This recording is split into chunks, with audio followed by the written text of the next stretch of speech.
जय हिंद दोस्तों, आपका फिर से स्वागत है और एक नए वीडियो में। अपनी थंबनेल पर तो देखा होगा कि आज हम किसके बारे में बात करने वाले हैं।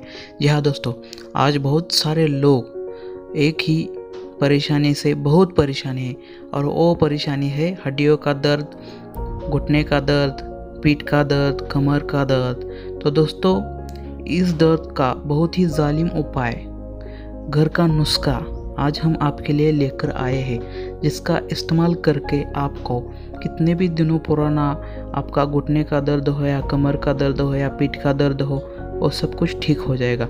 बस आपको मैं आगे जो जानकारी दे रहा हूँ उसको फॉलो करना है, उसी तरह इसका